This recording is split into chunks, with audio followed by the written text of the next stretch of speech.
That's what I do. I smoke. And we're back. How we doing, everybody? Back for another show episode of our weekly little video we got here. We got Special myself, guest. Special guest. DZ, and a special guest. Look at the top right corner. Say I hello love to the special people. guests. Say what's up, Chris. What's going on, fellas? Talk a little more for me. Just say I'm Birdman. I'm here. I'm Birdman. I'm here. Excited to be here. Oh, there he is. He made the switch. He's He's in the big frame. He's in the big frame now. Okay. We were just trying to get him over there. How you doing, buddy? Good, man. Excited to be on the show. Yeah, glad to have you here. Some insights, some little one-liners, whatever you got to bring from us. We had Jerome last week, Birdman this week. Which Chris can do it better?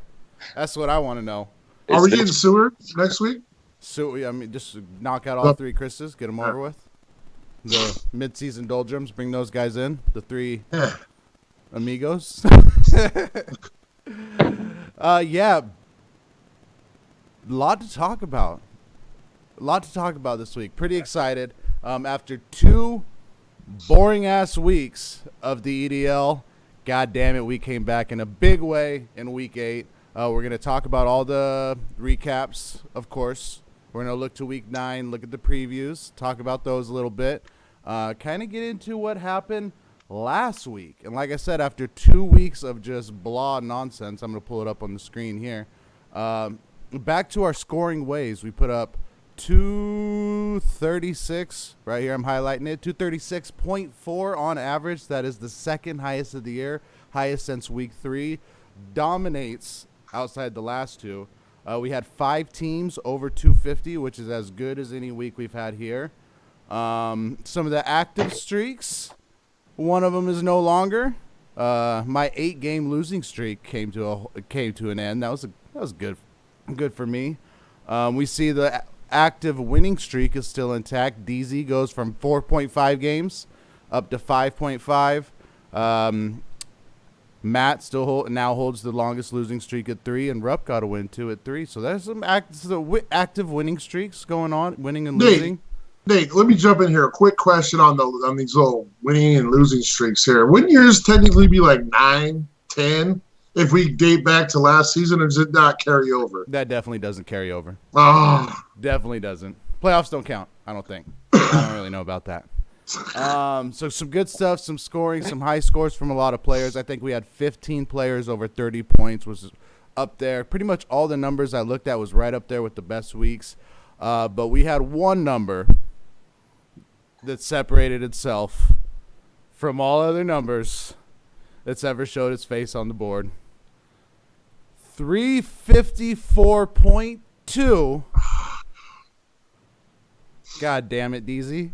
You're a sandbagger, too. You could have easily had 370. Yeah, my efficiency rating was a little low, but I'll take the record. I don't know how much you, because I know you do your pay dirts and Joe dirts. I don't know how much you dug into this. I have some numbers for you, DZ.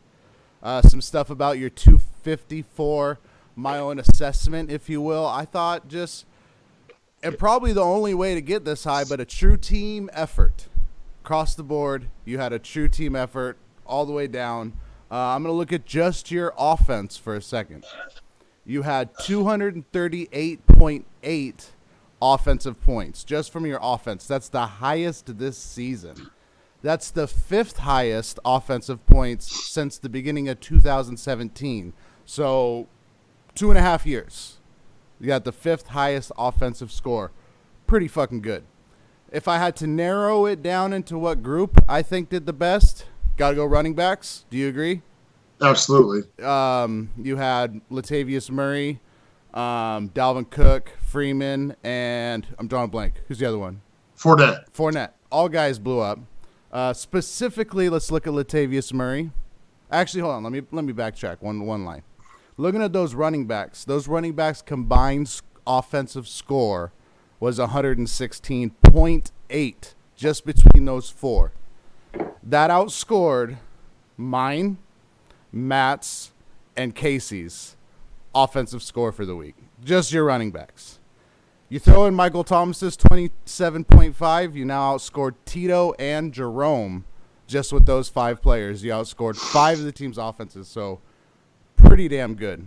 Look at Latavius Murray. He had 40.9 points. That is a career fantasy day for Latavius Murray in the history of his career. Best fantasy performance he's ever had. Actually, back-to-back best performances ever. Yeah. So outdid that one. You look at Dalvin Cook, another one of your horses, 32.7. That is the 5th time he's been over 30 points this year. Of the running backs, only him and C-Mac have done that so far. No other running backs had more than 2. And they both have 5. So Dalvin Cook's definitely might be your MVP of the team so far. Now let's look at your defense. 115.4.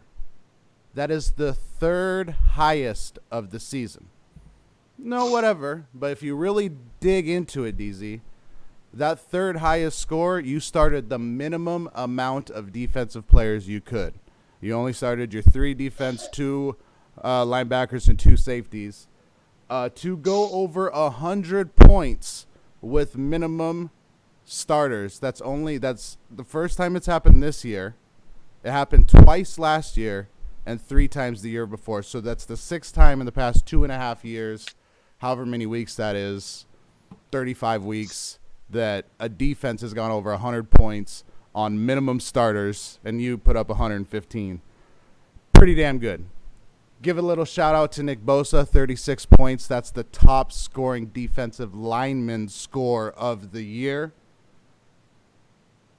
Since 2016, linemen to go over 36 points is only Aaron Donald, JPP, Danielle Hunter, and Adrian Claiborne. If we can remember that, like 5 or 6 sack game. Oh my God. So in his rookie year, Nick Bosa put up the 5th best fantasy score we've seen since 2016 from a defensive lineman. Pretty fucking good. Another highlight, Brandon Graham liked your tweet. I don't know if everyone saw that in the chat. Tweeted out to him. He got a little like from him. That was pretty cool. Also brings you within 3 points. Your end of the week brings you within 3 points of the high points on the year. You're right there behind Pete, just right there. How you feel, big dog?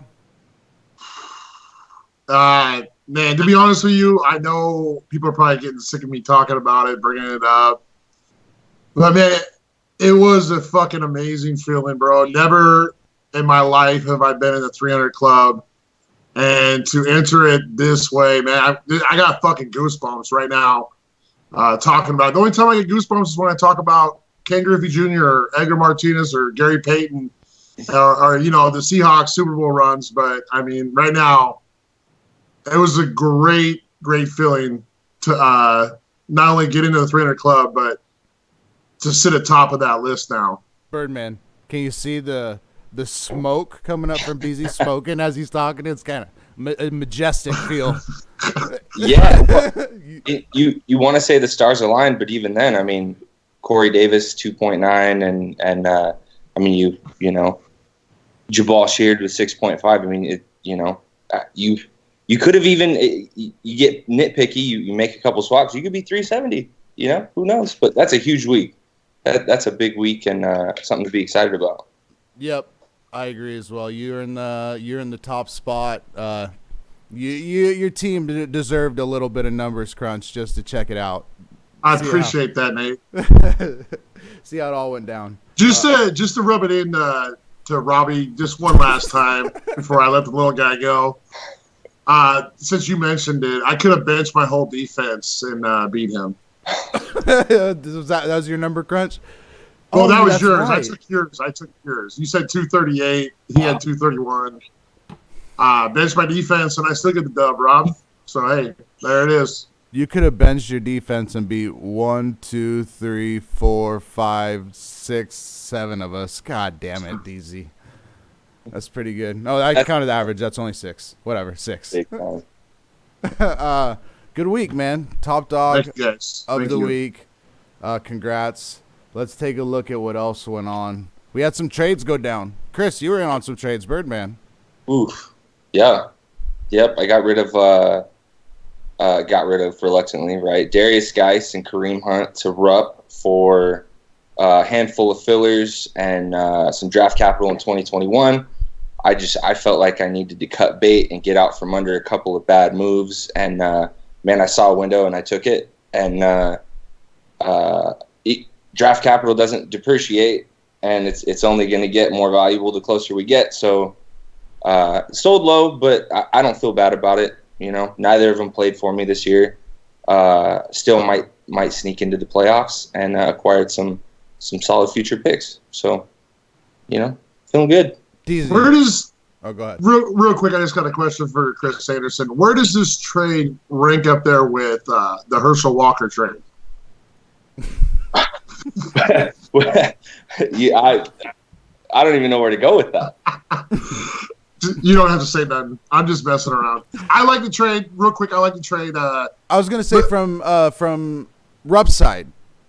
What do you think about the buy from Rupp? He gave up a first, a third, some receivers.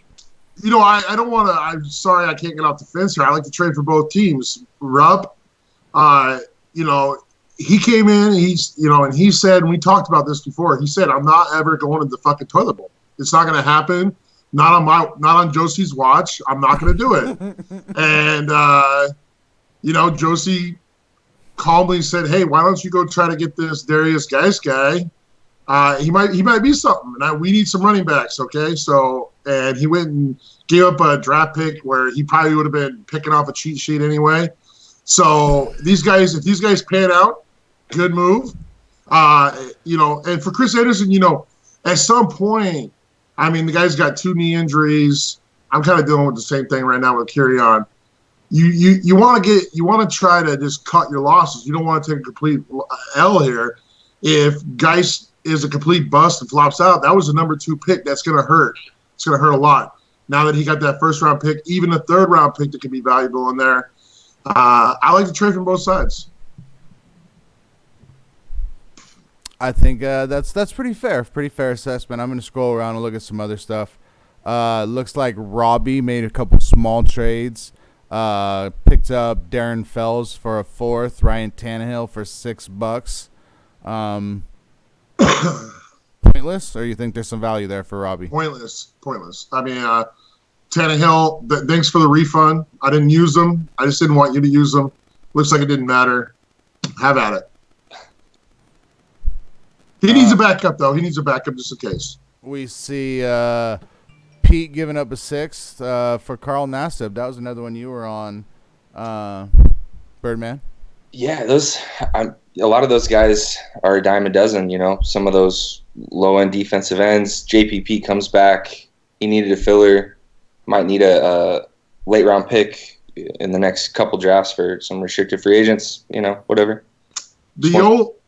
Hey, Chris, real quick, sorry to interrupt, but the only pause, only cause for pause I have on this one was the last time someone gave up a 6th-rounder for a DN. It was I think it was Cam and Casey. I think Casey, or I can't remember which way it went. I think it was Casey. Casey got DeMarcus Lawrence for a 6th-round pick because he needed one right before the season. And then DeMarcus Lawrence went on to have 15 sacks. I'm not saying Nassib's going to do that. But yeah, I don't the guy had 10 points last week, 19 the week before. And when I watch Tampa Bay games, this guy does pop off the screen a little bit to me. I don't think it's going to backfire. No big deal. But you know, it's a little bit scary is all I'm saying. Yeah, could be. We'll see. And we have one other trade that just went up. I don't know if you guys even seen it. Did you guys vote on it yet? I think so. There's no snakes here. It's just mine. I mean, hey, Jerome hit me up today. He's like, "Hey, saying you trade yesterday. You seen it yet?" So I went and looked at the trade. He offered me a 2nd next year for Preston Williams. Oh, I saw that. So fuck it. I took the trade. Nate, what's funny is he came up to me at work today and was like, what's Preston Williams worth? You know, and I'm just like, I don't know. Like a 2nd, like a future 2nd would be probably somewhere where I'm thinking. So you brokered this? No, absolutely not. This trade was already done. he came in. I just thought it was like ironic that I kind of nailed the value of Preston Williams because I'm a god. Yeah, Just kidding. I think he was a 6th or 7th round pick for me this year. Yeah. Rookie, obviously getting some playing time, but Miami, who knows what their future's got. So It's Yeah, good. fuck it, whatever. Hey, no, it's a good trade, man. You can't go broke taking a profit, Nate. You made a profit. I like that. I like feeling good right now. All right, what else is going on in the league?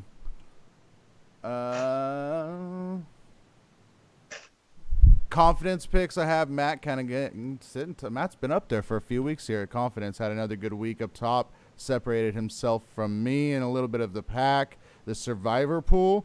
Rams in Minnesota holding up for the three of you. Jerome, Robbie, and Edward still alive, jockeying. They're going to end up splitting that money. That's going to be funny.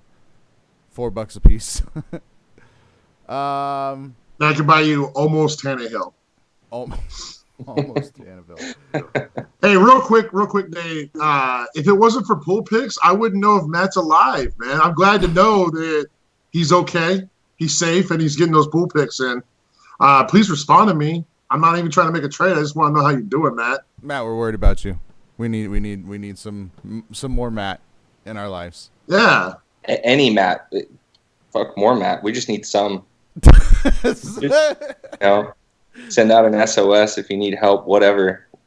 Talk to us, buddy. Cam's gone, so you can come back in and enjoy the cozy EDL chat room. Cozy? That's a good word for it. I wanted to glance at the power rankings area. DZ, 40. We've seen a 40 before, haven't we? I'm sure with all of Pete's dominance, there's been a 40. Still, damn, that's pretty good up there. Seeing a little bit of shifting. Rupp, I've noticed Rupp's kind of up there in the top 4, starting to turn it around. I mean, I know I talked on him early about being a toilet bowl potential, and he actually started out looking that way, but he's on a 3-game winning streak. Looks good right now. And on the flip side, Birdman, I kind of wanted to get your feel for this, and actually next thing I have up is we're going to put you in a little interview questions, talk at you a little bit, so I might as well start here and use the power rankings as a segue. 5-year plan. 5-year plan. How we doing on it here? We're in year 2. I see you've been at the top of the power rankings most of the season, but you kind of have slid a little bit to the middle, bottom-ish of the pack here. You made a couple trades where you're trading for future assets. Are we still rebuilding? I mean, you are in good shape for it. So to be fair, right, the first I just acquired, none of the players I traded in there have played for me this year. Well, guys played 1 quarter week 1, right? So I didn't feel like I was going to step back there. A couple of my rookies, David Montgomery, outside of this week is kind of underachieved a little bit. I thought I'd be a little further ahead, somewhere between the 4 and 6 seed. Doesn't look like, that's happening. So, but I mean, I didn't expect to be a top 4 team this year. Just to kind of flirt with where I'm at right now is kind of on par with what I thought it was going to be. So, and I have a ton of assets moving forward. Doesn't mean I'm going to use them all to draft. Hopefully I can move a couple to some teams trying to rebuild. Anyone offering a Tyreek Hill for maybe some future draft picks, you never know, right? So, but yeah, I'm happy with where I'm at. How soon are you a contender? Next year. So three 2020 picks, right, in the draft, and then 5 first-round picks the following year in 2021. I'm planning on holding on to all of them. So, you get around this time next year, maybe I can make a nice push, acquire some assets from some teams, maybe not contending. I don't see why there's any reason I couldn't be competing this time next year. Hey, Chris, I would consider you probably at least at this juncture, our college football expert. Can you give us some names? Who are the prospects that are looking nice? Man, there's a lot. So the 2020 class is loaded with running backs, and there's like 3 to 5 really solid wide receivers, but like this class is the running back class. Jonathan Taylor from Wisconsin, ETN from Clemson, Cam Akers is kind of flying under the radar at FSU because their team sucks, but he's incredible. DeAndre Swift from Georgia, I mean, that dude's a walking highlight reel.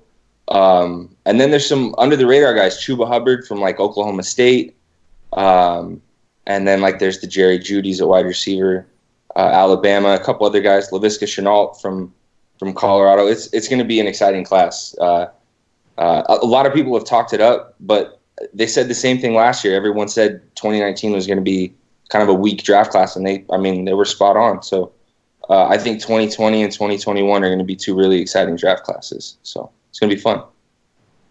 Sell 4 picks. Buy those picks. I got a bunch of them. Trade me everything. Yeah, I got into it. I got 8. So if you're looking, hey, enjoy that 4th pick.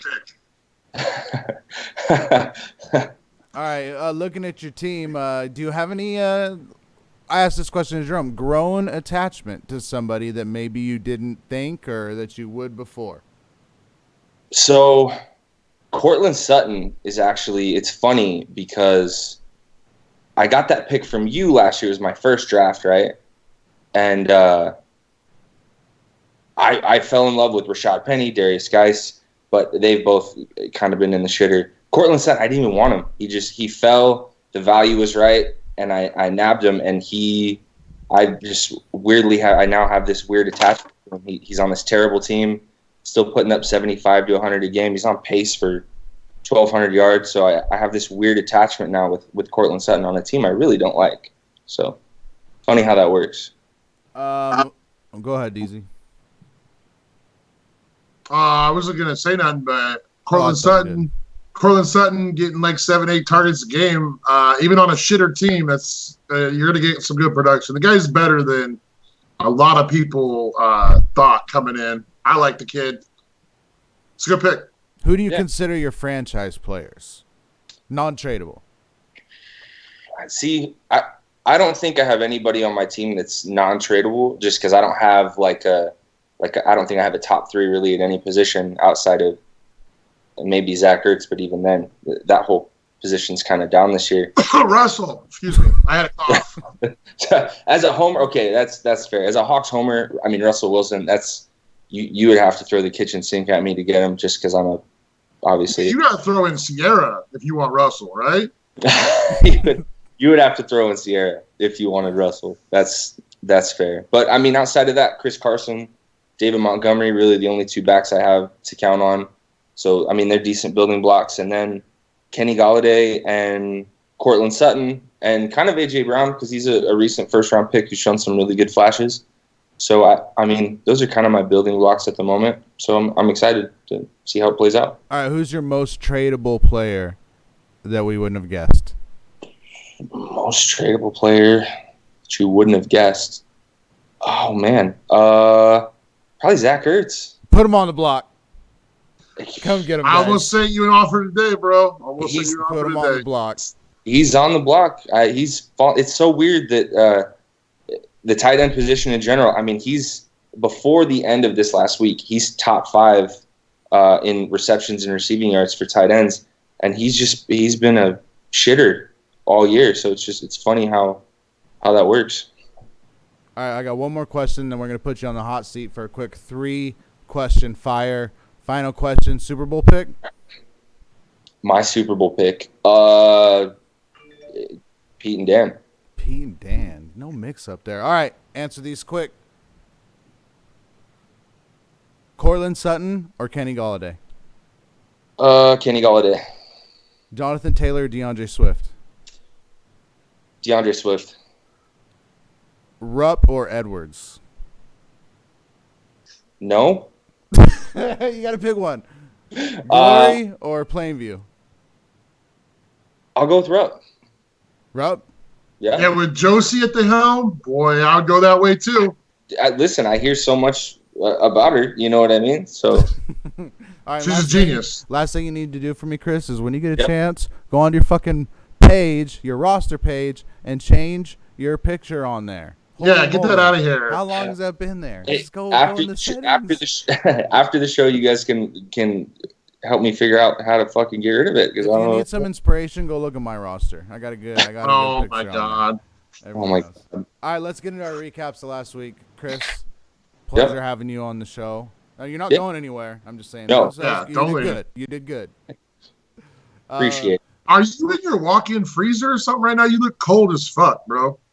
Are you No. good? It's just really cold over here, and the houses over here aren't insulated like the Tri-Cities. You guys are ready for the cold. Over here, no one has a fucking clue. So Okay. All right, let's talk about Joe Dirts and Pay Dirts. We're gonna start with you, Birdman, and this might be a reason why you picked her up over Edwards, is because you took a L last week with Plainview. So instant satisfaction, Edwards, from what his previous statement was. hey, we split this year, so Both of you guys had about the similar efficiency rating. His team put up 256.8, good score, great score. You put up 235.9. Can't be too bummed about that one. DZ, hit me with Birdman's Joe Dirt. We just talked about him. It's Zach Ertz. I know that the conditions in Buffalo weren't ideal, but I think Wentz still threw the ball 24 times in this one. And here's the problem. 2 catches, 20 yards in this one, 4 targets. Dallas Goedert, 3 catches, 22 yards, 5 targets. 3 games in a row, Zach Ertz has been in single digits. I mean, I got to give Chris Jerome some credit, because if I don't, he'll probably throw a fit. He called this from the beginning of the season, Zach Ertz regression. I didn't think it was going to be this tough, but it's looking bad right now. What about his Pay Dirt? Who he did put up 235. Yeah, I think his Pay Dirt is funny how this all worked out too. It's David Montgomery, 30.1 in this game, 27 for 135, and a touchdown, 4 catches as well out of the backfield. And it's just funny that he had 2 carries the week before. And it's like, did Nagy know, like, during the Saints game he's fucking up, or did he have to go on his Twitter account to find out he was fucking up? I mean, this is what I don't understand about NFL coaches. If you're so fucking smart, like, how can you not make the in-game adjustment? But anyways, David Montgomery, I was like sick of them. I watch the Red Zone channel every Sunday. I'm sick of them going to this fucking shitty game that I have no players in that I don't care about. But when I did have to get forced to watch it, I really like what David Montgomery did. I mean, he's got good patience. He slides around the hole. He's not a burner, obviously, but he fights for yards, and he's a good little back, man. I like him. Birdman, I'm going to get your thought in a second, if you have any more on your matchup, but I want to look at Edwards' team first. He did get a good win, so DZ, hit me with this Pay Dirt. Pay Dirt is simple, 35 points over in London. Cooper Kupp went nuts, 7 catches, 220 yards, and a 65-yard touchdown. And I believe, man, I'm not positive, but I think a lot of this was in the first half. The Rams completely went into cruise control in the second half. I don't remember Cooper Kupp doing much in the second half. 35 points in the first half. That's a great game. I think they said that was like the most receiving yards in London. I don't know. I think I found that somewhere. Good fucking record. Eastern Washington. Stand up. Yes. All right. Who is his Joe Dirt? We were talking about this guy in the chat a little bit. He almost got traded yesterday. Le'Veon Bell, 8.3 in this one. 9 carries, 23 yards. 3 catches, 12 yards. And interesting enough, since they were talking about trading him, this is the first time he's went under double-digit carries. I don't know what's going on with Adam Gase and Le'Veon Bell. I don't know if they're meshing properly. I don't think so. Birdman, you got any thoughts on this matchup? Any closing comments? I don't think running backs in general mesh with Gase very well at all. So, I mean, you run Kenyon Drake into the ground, Le'Veon Bell out of town. I don't know what the Jets are doing, but it was a good win by Edwards. We split on the season. I really couldn't have done much else to make a difference. I mean, like you said, can't be upset putting up 235. Zach Ertz has been a disappointment. It's nice to see David Montgomery finally do something for me, but it's a solid win by Edwards. A little upset, whatever. Yep, good one by Edwards there.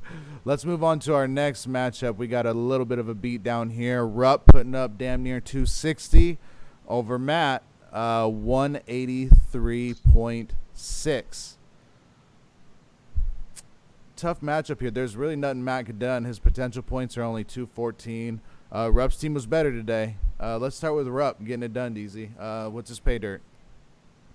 The easy answer here would be Drew Brees coming back and dropping 30 points, but I'm not going to go there. I really want to give this guy some credit. One of the more consistent defensive ends in this league, a guy that I coveted, but this guy will not let him go for nothing. Danielle Hunter with 16 in this one.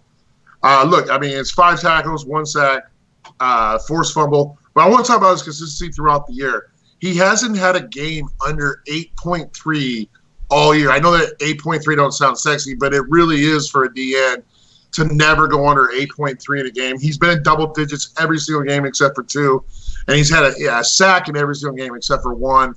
This truly is one of the elite defensive ends we got in this league. It probably gets no love. You don't get no J.J. Watt, no Nick Bosa love, no Aaron Donald love, and he might be the best of them all when you talk about the consistency over the last 3 years. What about his Joe Dirt? Not really his fault, but this is a big hit to his team. Chase Edmonds, 4.7 in this one, 7 carries, 8 yards, only 2 catches, 5 yards, and he got hurt, bro. It hurt his hamstring, and now he might come back to a really crowded backfield.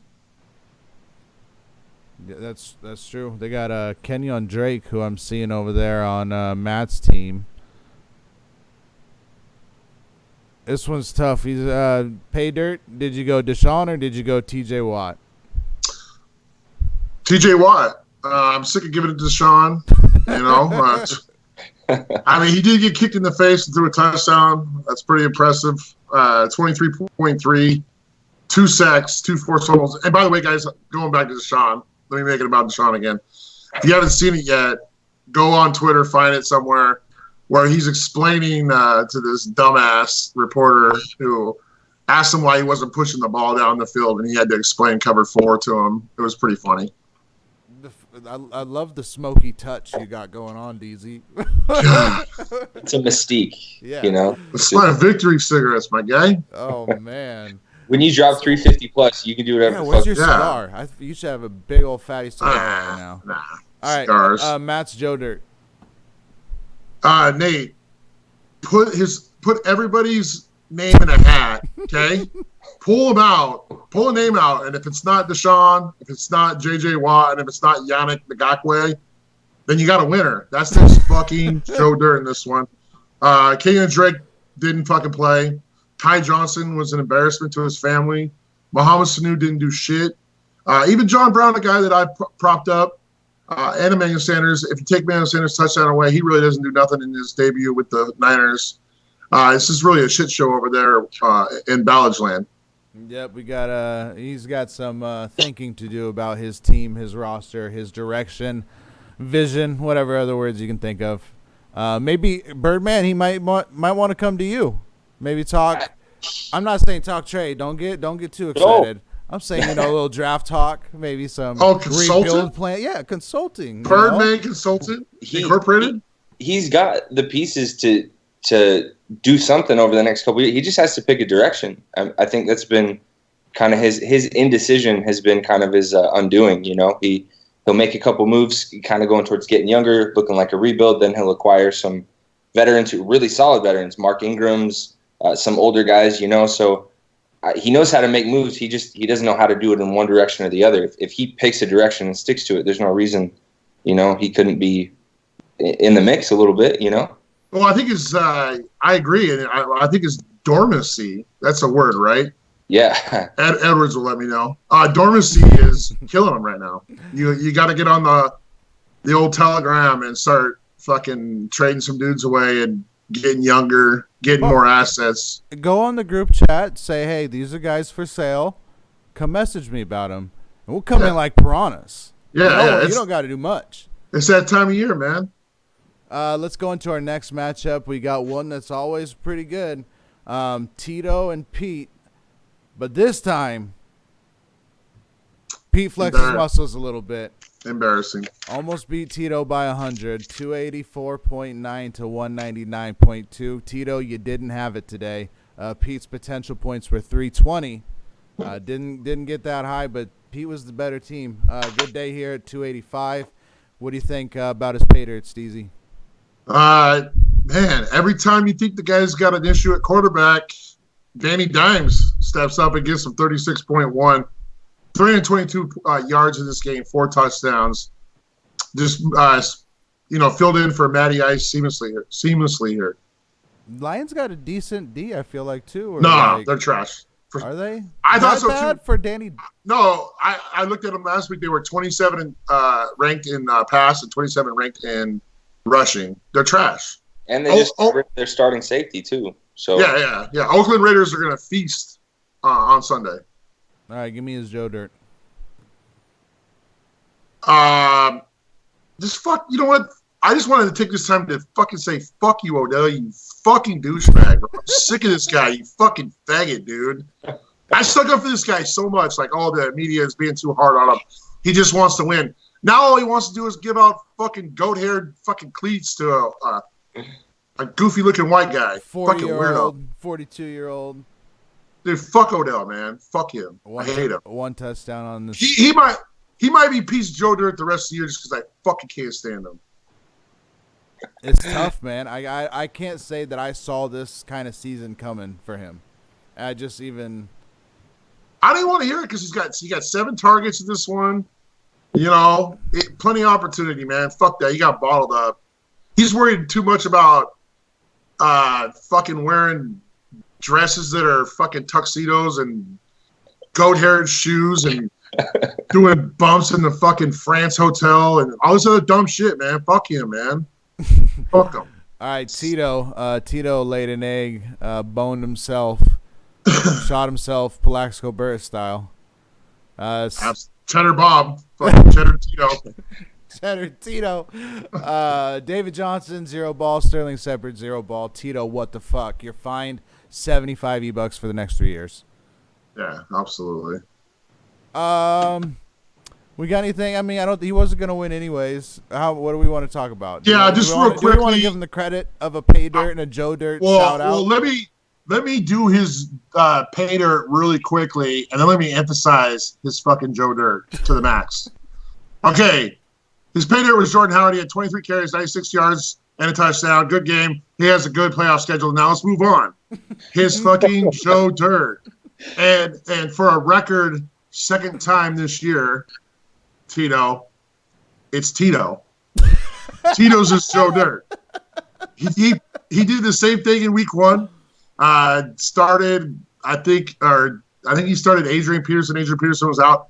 Look, he said he was sick. Whatevs, probably fucking smoking the devil's lettuce too much. But these guys were both inactive on Saturday. I saw it on my little ticker below. No excuse. He wouldn't have won anyway, but still, you don't want to be putting up that kind of effort against a guy like Pete. Completely agree.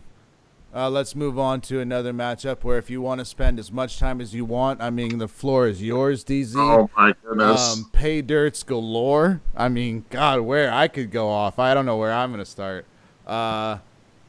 It feels good to win again. It was only 215. DZ, you might outscore me by 150. I don't care. A win is a win. 90 efficiency rating. That's the best I've ever done. Aaron Rodgers putting up the 34. Jerome, I appreciate you being here for this party. And, I got to win. Fuck yes. Hey, good shit, Nate. I'm going to go straight into your pay dirt here. A guy I fucking tried to get off you before this week. Miles Sanders, man. 23.4 points, only 6 touches. I like this kid, Nate. I know you fucking hate him, but I really like him. Anytime you want to talk trade, I'm down. I would love to get Miles Sanders on the Snakes, and he would love it too, to be honest. All right, give me your Joe Dirt. I think this kind of I'm sure you've got to be a little bit depressed because I feel like this is a great pickup. You picked him up. I feel like to trade him. And we're probably getting close to the trade deadline. I don't know exactly when it is, but he better pick it up. And it makes no sense to me. It's J.D. McKissick. Kerryon goes out. You're thinking like, oh, fuck, this guy's already got a role in the passing game. It's going to get bigger. Nope, not with this dumb fuck Patricia, man. 4 touches in this game, Nate. It's the least amount since week 3. I don't even want to go look at the snap count because, I'm sure they had the fucking punter in it running back more than this guy. I don't understand what the fuck they're doing. He's Belichick light, right? Same deal. You can't figure out which running back to start each week. So yeah, but that's cool. That's cool when you win in 6 rings. But when you are just sucking dick with that dumb pencil in your ear, get him out of here. He's one of the worst coaches in the league. Hey, pause for a split second. I forgot to process blind bidding. I'm 4 minutes late, but just want to point out on my screen there was a little issue with Jerome's bid, and he wanted to pick up both of these guys. I informed him that it was done wrong, but because we talked beforehand, this bid that I'm about to process right here is allowed because he talked to the commissioner about it. And it was just about, see, he remade the same bid. Good to go. Process. We're on. All right, let's talk about Jerome's team. Give me some Joe Dirts and Pay Dirts. Let's rock through this. We're good. All right. You want me to start with Pay Dirts? This guy's been kind of swinging both ways when it comes to these lists every week. And he's going to make the Pay Dirt this list this week.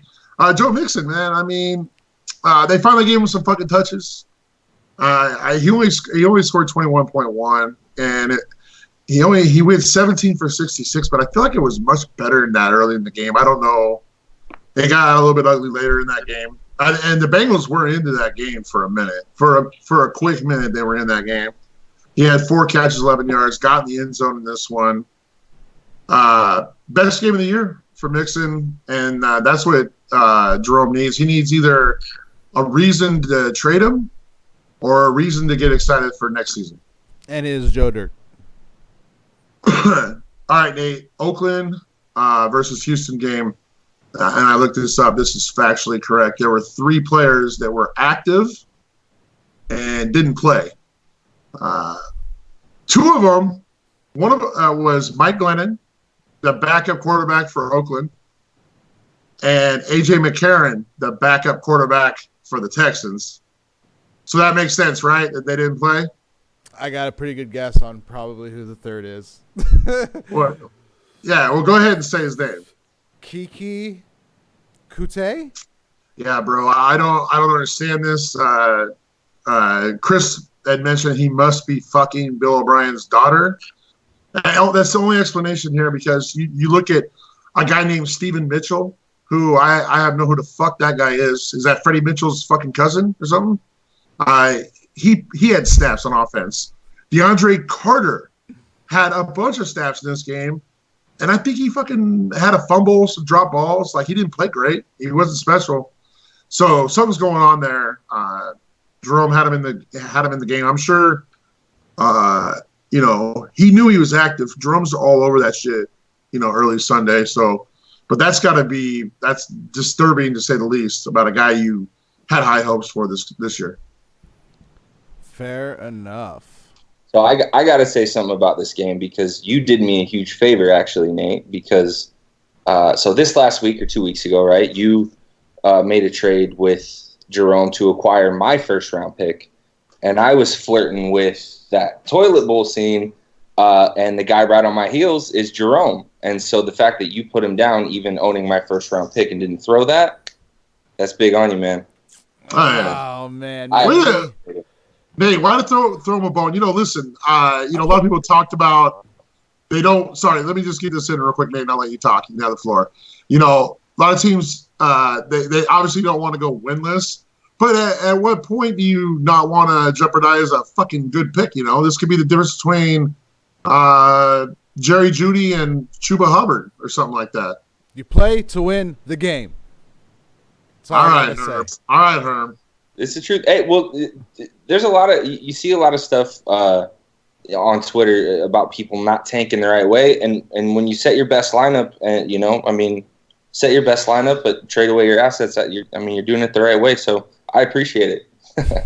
All right, next game we already talked about a ton. DZ, you got a fantastic win over Robbie. Robbie putting up 231.6. We're going to start with him. Good week for him. Give me his pay dirt.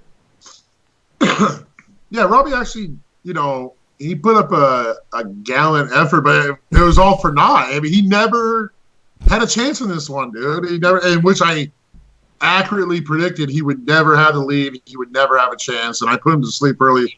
But there are some bright spots in this one, Robbie. Tevin Coleman had the game of his life, 40 points in this one, 11 carries, 105 yards, 3 touchdowns, 2 catches, 13 yards, and tacked on another touchdown through the air.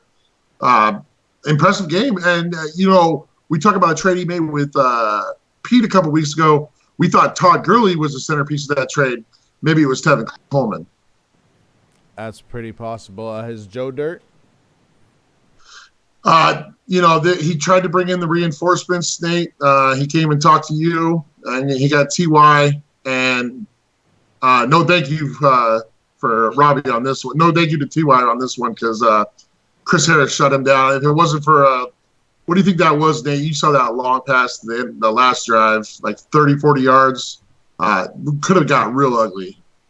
I'll say this, Robbie, just for a little faith. And look, before, trade him back to me if you want to. I'll always welcome TY back home. If you look at the target share for that game, Zach Pascal, 1 target. Rogers, 1 target. Some other guy, 1 target. And TY had like 6. It's not good. He only caught 2 of them. It wasn't a good game. But as far as the receiver distribution, it went through TY, which is what you're going to get. He's got a good playoff schedule. Wasn't this week, but there's better weeks to come for TY. DZ, your team.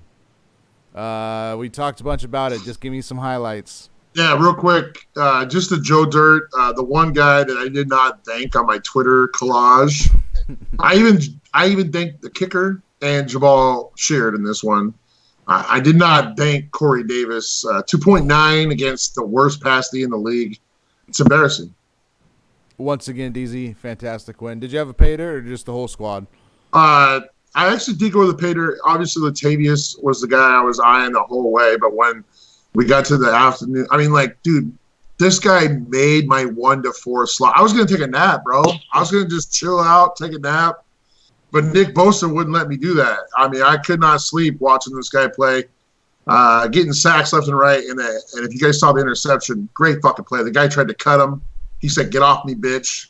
Snagged the ball and almost took it to the house, dude. It was lucky, bro. Booger said he's not athletic, so. That looked pretty damn athletic to me. Yeah, no, he looked great. Once again, good win, DZ. And our Thank you, last matchup of the week, Seward laying a smack down over on Casey, 274 to 185.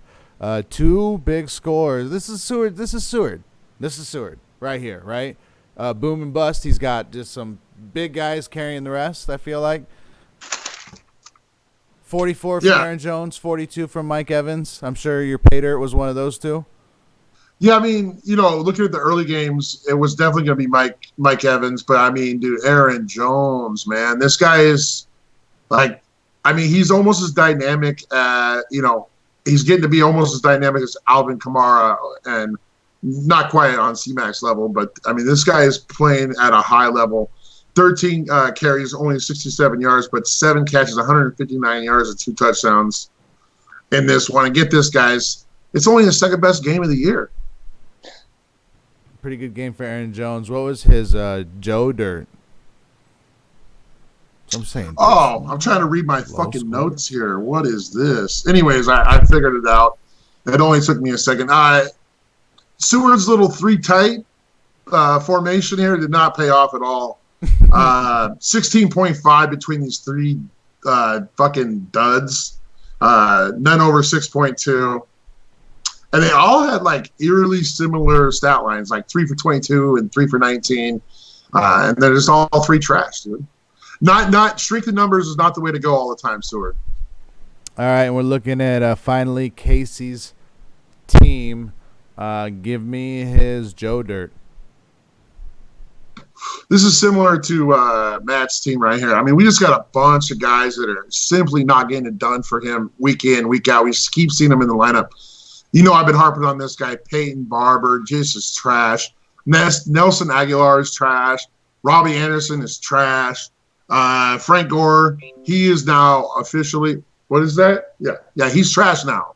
Okay, all these guys should not be in your lineup. If I was Robbie, I'd be crying a tank job here. It was a tank job. His pay dirt. Man, hey, anytime, Casey, you want to actually make a trade, come talk to me, man. I want to get the Bosa brothers back together. I got it. I was guessing. I want to get the Bosa brothers. Hey, look at seven tackles, 2 sacks in this game. He's got 7 sacks on the season, back-to-back 20-point games. And Nate, what makes this and Chris, what makes this so impressive to me is this guy's an undersized 3-4 defensive end. You know, when we all saw that the Chargers were moving to that route of the defense, we thought this guy was going to be an outside linebacker. He's not. He's eligible at the end. It looks like for the foreseeable future, he's going to stay a DN. And that's one of his best assets on his team. I love the play by Joey Bosa. The brothers Bosa are dangerous, man. Both of them. They both. Yeah, dude. Like, They're dude, how much would there if you wanted to have your wife artificially inseminated or something? Like, how much is their sperm worth, dude? Like, can we mix it in a bowl or something like that and get them both in there? Double pen, maybe? I don't know, because I'm trying to get a retirement plan. My kid's going to the NFL to be at the end. I want both of the brothers to be the daddy. In the real NFL, they both got Defensive Player of the Week, AFC, NFC. Yeah, kind of tremendous family. KC again, tough. He's missing Zeke, missing Amari Cooper, but wouldn't have been enough. Seward showed up. Good win for Seward. And that's what we got for the recaps. Let's do some quick pick'ems here. We've been having a little bit too much fun. Move on to next week. We're looking at, how does this one, what do we got? Oh, man. How many? Jerome's got to set his lineup. We're starting with Jerome and Matt. We were talking about, I don't know who you got, Birdman, coming up, but talking about you're only 1 game up from Matt. No, so I'm 2 games up from Matt. I'm 1 game up on Jerome, but I still got Jerome. I got Jerome the last week of the season, so it's gonna come. I think it's at week 12, right? That's gonna be interesting. Week 13 would be okay. So I have him one of the last. Well, you actually had Pete the last game of the year. Fuck. Well, but good news, Jerome's got Chris Seward. Okay, yeah. So, I mean... So you guys are both going to just back the fuck into whatever bracket you're going into. Yeah, and he's got some bye issues this week, so hopefully Matt can take the W. I would really appreciate it, Matt, if you're alive somewhere, please. I'm definitely not laying the 102.7 points that Matt's favored by right now. I know that. I'm taking Jerome, man. Preston Williams about to go for 10 for 123 and 1.5 touchdowns. I gotta go Jerome just to make it interesting with you, Birdman. I'm going Jerome. Yeah. It's fair. All right, our next matchup. Ooh, this one's gonna be good. We got Seward and Pete. Pete right now. Seward's got a couple of buys still in. Pete's got a buy in. Neither one's a set roster right now, so just a general thought. What do you think of this matchup here? Go for it, Dan. Well, I'm just kind of looking at the buys. Pete's going to be missing Julio and Jordan Cameron. Or Cameron Jordan. What's his name? Which one's the tight end? Which one's the DN? Cameron Jordan. Such disrespect. Yeah, so he's missing that guy. Those guys. Chris is missing Kamara, but who gives a fuck, dude? The guy hasn't had him for weeks, and he's still fucking obliterating the whole fucking league. He's not going to have Brandon Cooks, but he's dead anyway, so it doesn't matter. That might be a blessing in disguise because he probably keeps starting him and getting 0 because the guy keeps leaving with fucking CTE. This is going to be a great matchup, dude. Just without looking at the matchups, I'm going with my boy Pete because, I mean, you know how he is after a record gets fucking annihilated of his. He comes back even stronger. So I'm going to take Pete in this one. I'm going to go Pete as well. And I got to say, he hasn't had Devontae Adams for the last, 3 or 4 weeks. He's got Travis Kelce with no Patrick Mahomes. I know he lost J.J. Watt, but, I mean, he's stacked on defense anyways. Well, you gave him massive, so he's good. Right. Yeah. Championship.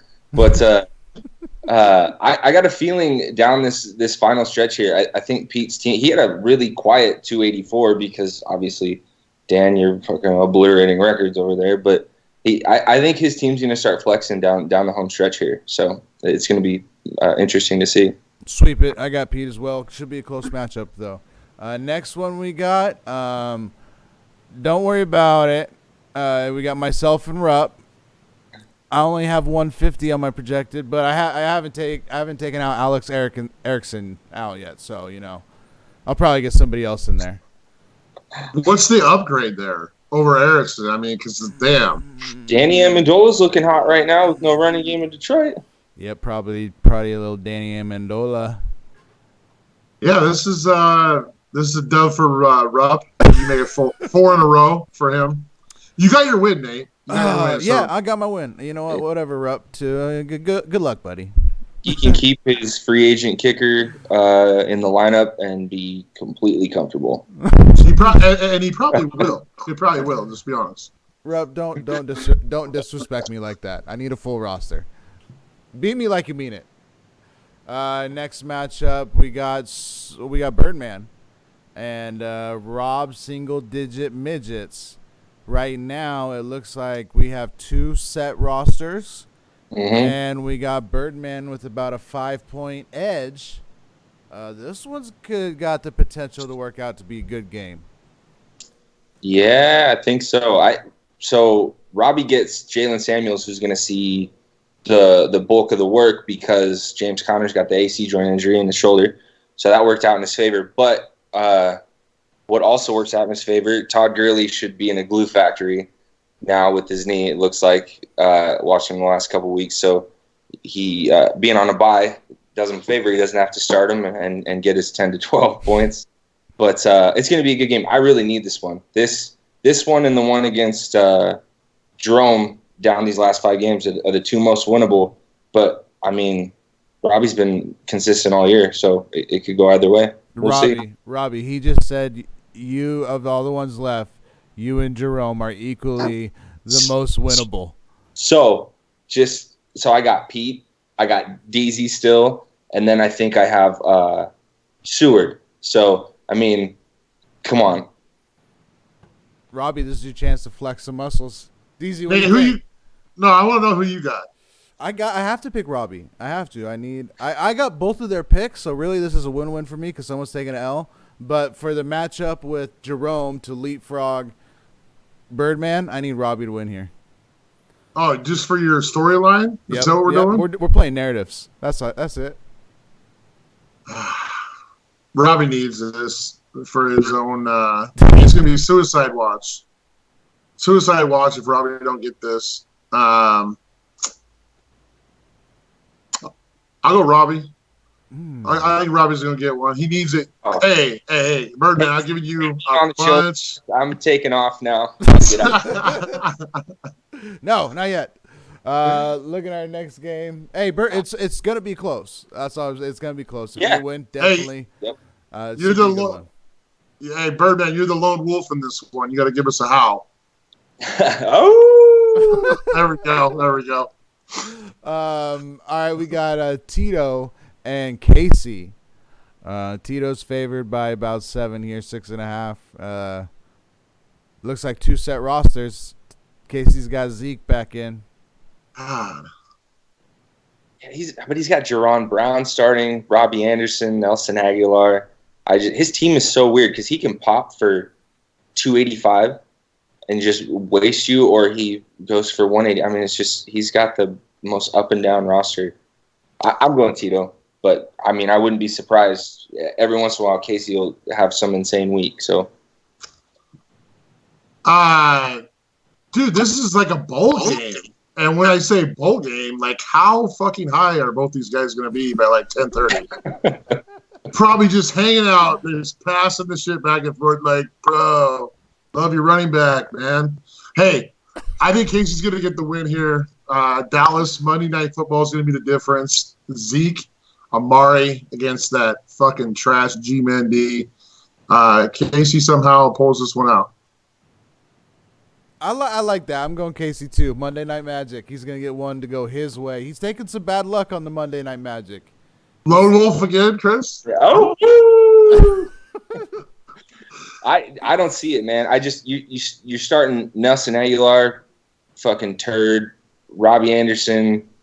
I can't even say Robbie Anderson's a turd. Adam Gase is a turd. Jerron Brown, if he's good for like 2 catches for 2 touchdowns once or twice a year, I don't see it. I mean, in a game or for the whole season?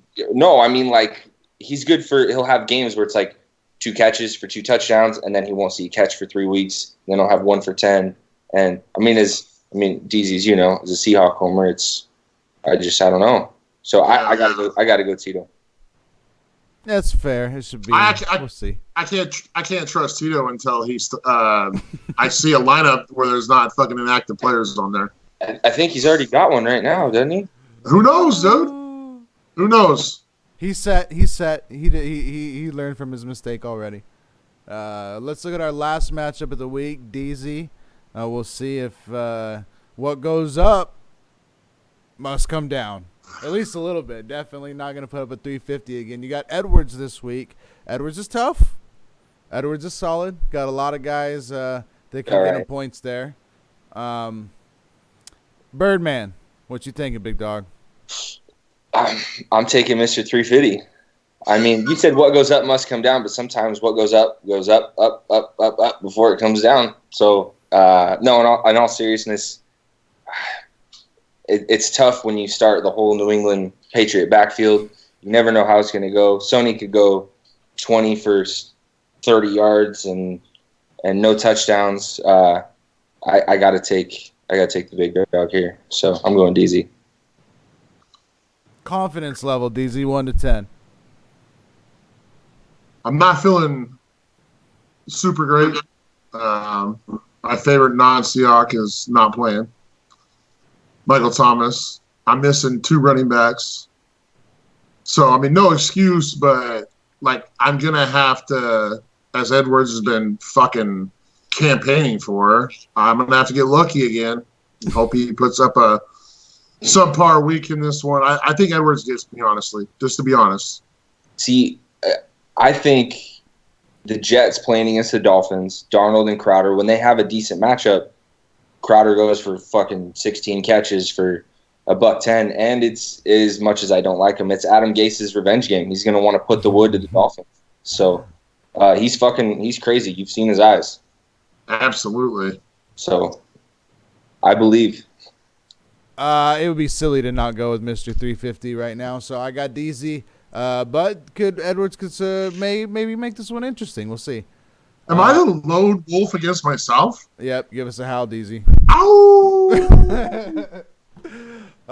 Good shit, fellas. That was a good one. That was a long one, but I had a good time chatting with you guys. It was on here. Yeah. And one thing, Nate, and I don't know if you want to do it. I don't know if Chris wants to do it, but I know that we do it every show. We haven't done it. I want to pay my respects, and I want to give my respect to anyone. I don't know if you two been there that's been in the 300 Club, because fuck, dude, 8 long years. It took me over 8 long years to get into that bitch, and it's just as prestigious as I thought it would be. So hats off to you guys. Birdman. Not to be redundant, but I've only been here for, I mean, it's my 2nd season, but you were clicking on all cylinders to put up 350. That's no easy feat. I mean, that's one that could, I mean, in 8 years it hasn't been done. You could easily see that go for another 8 to 10. You never know. But so respects to DZ. Excellent week, man. Respects. You got mine as well, DZ. Fantastic job. This was your show. You earned it. Thanks for joining us, Birdman. It Yeah. was a pleasure being around for it. Yeah. Till next time, the realest ever, EDL. See y'all next week.